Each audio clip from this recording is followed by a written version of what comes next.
Bonjour à tous, on se retrouve ce matin pour un premier outil pour le mois de février. Il y en aura un deuxième qui va sortir, je pense, demain ou aujourd'hui si j'ai un peu de temps. Cette fois-ci, on va parler de police de caractère adaptée et d'un truc qu'on pourrait appeler l'affluence typographique. Pour faire dans le concret, savoir comment est-ce qu'une police de caractère adaptée, ou non d'ailleurs, influe sur la capacité de lecture, le temps qu'un enfant met à lire un certain nombre de mots. Euh, et donc j'ai pour cela, pour aider, je pense, alors ça s'adressera peut-être plus aux professionnels et aux enseignants, mais pour les familles, ça peut être intéressant aussi de voir réellement ce qui aide un enfant. Donc voilà, on est sur la page de ce projet qui est encore une fois sur mon site internet. Vous aurez le raccourci en description et on va regarder un peu comment ça fonctionne. Donc vous avez la possibilité de choisir un texte en fonction du niveau scolaire de votre enfant. On va le voir après, vous avez aussi la possibilité d'importer un texte directement dans celui-ci. Mais si on s'intéresse par exemple à la capacité de lecture d'un élève de CM1, j'ai déjà mis une série de textes qui viennent tous des niveaux scolaires d'Eduscol. Donc voilà, on n'est pas sur quelque chose que j'ai sorti de mon chapeau, on est vraiment sur quelque chose qui est factuel, comme des livres qui peuvent être proposés aux élèves à ce moment-là de leur scolarité. Donc on a sélectionné un texte, on voit tout de suite qu'on a un bouton aperçu ici, alors je vais l'afficher, mais vous allez voir pourquoi c'est normalement celui qu'on va sélectionner en dernier. Vous avez donc la possibilité d'afficher le texte et par défaut un lot prédéfini de polices de caractère, donc Open Dyslexic, Handica, Atkinson et Lexend, qui sont toutes les quatre des polices du monde de l'adapté. L'une étant faite pour la dyslexie, celle-ci pour les personnes en situation de handicap, notamment cognitif. Atkinson, au départ, est une police pour les déficients visuels. Et Lexend, c'est une police de caractère qui a été créée par Google et qui tend à faciliter la différenciation, même si elle n'est pas forcément aussi efficace que d'autres sur ce sujet-là. Vous pouvez également choisir manuellement à quelle police de caractère vous voulez confronter l'enfant. Donc, si les polices de caractère, si la contrainte que vous avez, c'est les polices de caractère qui sont installées sur l'ordinateur d'un élève dans le système scolaire français par défaut, vous voyez ici que vous avez des polices système. Donc, Arial, Comics sans MS, Verdana, qui sont bien souvent fournis par défaut avec Windows, donc on est à peu près sûr de les trouver partout.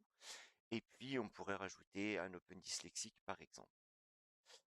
Vous avez la possibilité de gérer par bloc ou de façon globale la taille de la police. Alors, pourquoi il y a ce distinguo? C'est parce que certaines polices de caractère ont vite tendance à écrire très très gros. Si on veut toutefois avoir le même nombre de mots dans un bloc et conserver une dimension exploitable sur une page A4, on peut être tenté de régler par taille de bloc. On va y revenir tout de suite sur la taille des blocs, mais d'abord on va se poser la question du nombre de mots, puisque quand on regarde ici, on a 115 mots, donc si on le divise par 4, on est à peu de choses près à 30 mots par paragraphe. Donc ce que je vous conseillerais, c'est d'aller jusqu'à 27 par exemple. Et là, quand on va régénérer l'aperçu, on voit que tout seul, le texte a été découpé à 27 mots. Ce qui fait que si la question de la taille venait à se poser, on pourrait être intenté par bloc de réduire légèrement une police de caractère de façon à ce que tout tienne dans une feuille A4. Une fois qu'on a géré la police de caractère, le choix de police, la taille du texte, on a également la possibilité de s'intéresser à la gestion des couleurs du texte et du fond de façon globale ou par bloc. Ce qui veut dire qu'on pourrait parfaitement se dire qu'on va tester 4 fois de l'Arial, mais cette fois-ci avec une différence de coloration, de façon à voir si le changement d'un contraste un peu violent entre du noir et du blanc vers pourquoi pas quelque chose de plus doux avec un fond un peu pâle ou quoi que ce soit permettrait à l'enfant de lire plus facilement. Concrètement, vous choisissez la couleur du texte. Alors vous pouvez mettre une couleur complètement différente pour chacun des blocs, bien évidemment. Là, on va en prendre un dernier ici. Voilà. Et la couleur des fonds,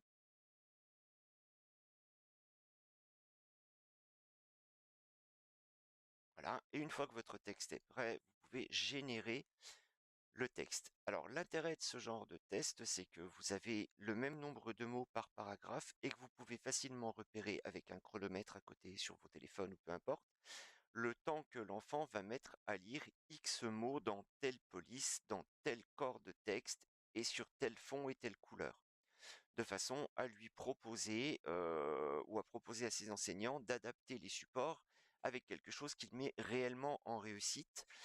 Il y aura toujours la question de savoir si on peut faire installer les polices de caractère sur les parcs de l'éducation nationale, et ça pour ça, on essaye de mener un vrai lobbyisme là-dessus parce que quand elles sont gratuites et quand elles sont libres de droit et faites pour la collectivité, il n'y a aucune raison qu'elles ne soient pas disponibles sur les ordinateurs en question. Et une fois que vous avez terminé, vous pouvez générer le test, voilà, imprimer le PDF qui va tout seul s'adapter et tenir dans le format d'une page. Il y a un très léger filigrane qui apparaît dans le fond, ne serait-ce que parce que j'aimerais bien que quand on se serve de mon travail, on le dise, c'est tout.